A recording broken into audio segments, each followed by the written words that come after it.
ఇంతకు ముందు కాంగ్రెస్ పరిస్థితి అన్ని బై ఎలక్షన్ లో కాంగ్రెస్ పార్టీ ఓడిపోయే పరిస్థితి, డిపాజిట్లు కానీ చాలా తక్కువ ఓట్లతో కాంగ్రెస్ పార్టీ వచ్చిన పరిస్థితి. కానీ ఒక్కసారిగా కాంగ్రెస్ పార్టీకి వచ్చిన మద్దతు అంటే సెకండ్ లీడింగ్ లో ఉన్న పార్టీ ప్రభుత్వాన్ని నెలకొల్పింది. ఇట్లాంటి పరిస్థితి నాకు తెలిసి అట్లా తెలుగుదేశం వచ్చేయచ్చు కదా, సెకండ్ లీడ్ లో ఉన్నది కాస్త సెకండ్ లీడ్ లో ఉంటుంది. మళ్ళీ వైసీపీకి ఇస్తారేమో వాళ్ళు చెప్పి అనుకుంటా ఉన్నారు. ఈ కూటమిలో వాస్తవం గ్రహించకుండా ఎవరిని ముందు పెట్టాలో ఎవరిని వెనక పెట్టాలో చంద్రబాబు నాయుడు గారు తెలుసుకోకపోతే ఖచ్చితంగా మళ్ళీ జగన్మోహన్ రెడ్డి గారినే మళ్ళీ ముందు కూర్చోబెట్టే పరిస్థితి తీసుకొస్తున్నారని చెప్పి నేను అనుకుంటా ఉన్నాను. ఖచ్చితంగా వీళ్ళు అదే ఇదిగా ఉన్నారు.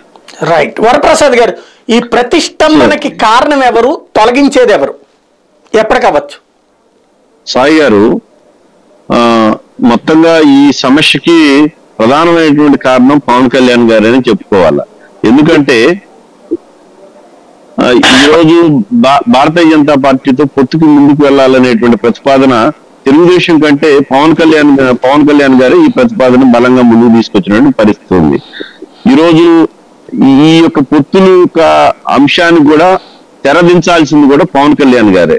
భారతీయ జనతా పార్టీతో తాను చేసుకున్నటువంటి మైత్రి ఏదైతే ఉందో, ముందుకు వెళ్ళాలా, రాజకీయంగా ముందుకు వెళ్ళాలనేటువంటి రాజకీయ నిర్ణయం ఏదైతే ఉందో, ఆ నిర్ణయం సందర్భంలో పవన్ కళ్యాణ్ గారు చొరవ తీసుకొని ఈ పొత్తులకి ఏదైతే ఈ అంశం ఏదైతే ఉందో తెలుగుదేశం పార్టీతో సంప్రదింపులు ఇప్పుడు వరకు కూడా వాస్తవంగా అయితే చంద్రబాబు నాయుడు గారు వచ్చిన తర్వాత పవన్ కళ్యాణ్ గారు ఇప్పటి వరకు కనీసం చర్చలు జరిగినటువంటి ఆ యొక్క చర్చల సారాంశం ఏదైతే ఉందో దాని మీద పవన్ కళ్యాణ్ గారు తెలుగుదేశం పార్టీ పెద్దలు కానీ లేదంటే వాళ్ళిద్దరు కానీ గతంలో వాళ్ళే కూర్చొని మాట్లాడుకున్నటువంటి పరిస్థితి కూడా మనం చూడలేదు.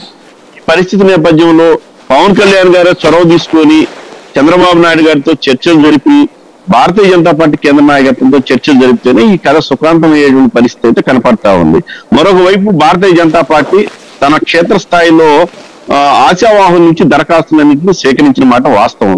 175 నియోజకవర్గాలకి ఆశావాహులు ఎవరైతే భారతీయ జనతా పార్టీలో ఉన్నారో వారి నుంచి దరఖాస్తులు సేకరించింది. భారతీయ జనతా పార్టీ లోపాయకారిగా తన యొక్క పని ముందుకు తీసుకెళ్తున్న